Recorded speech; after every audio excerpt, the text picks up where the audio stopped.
Well, so I actually have heard a lot of people talking about this scripture we just read about the temple. It seems like the temple is still there in Jerusalem, and they're saying that this is prophetic, and it's talking about the future third temple that needs to be built.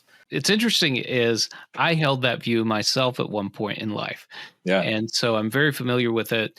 And that underscores, I think, when you read this text, it does seem like he's talking about an actual city, an actual temple. So I think it actually, on one level, strengthens the case that I'm making here today. But John seems to show no awareness that a temple has fallen.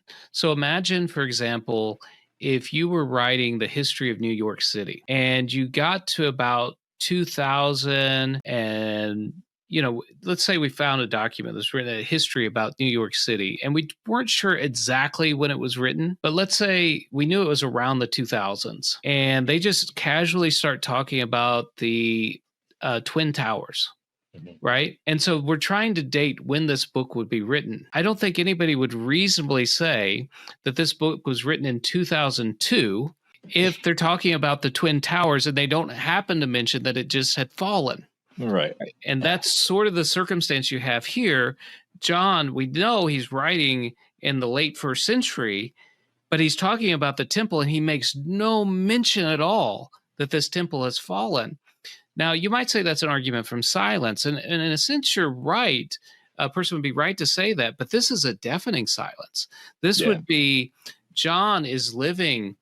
This for a first century Jew. For you and I, Damon, with the Twin Towers, you remember where you were. Mm-hmm. I do too. I do. Yeah. And this would be even more devastating for him. And just to casually mention measuring the temple. This contrast, for example, so sharply with Ezekiel. Ezekiel also talks about a temple, a future temple, from Ezekiel's standpoint, whether it's symbolic or whatever. But very, very clearly in Ezekiel chapter 33, before he ever gets to that temple, he says one of the refugees has come to him and told him that the city has been sacked. Jeremiah does it. Ezekiel does it. Daniel does it. This is not just a coincidence. This is a prophetic pattern that when something traumatic like this has happened, the prophet mentions it.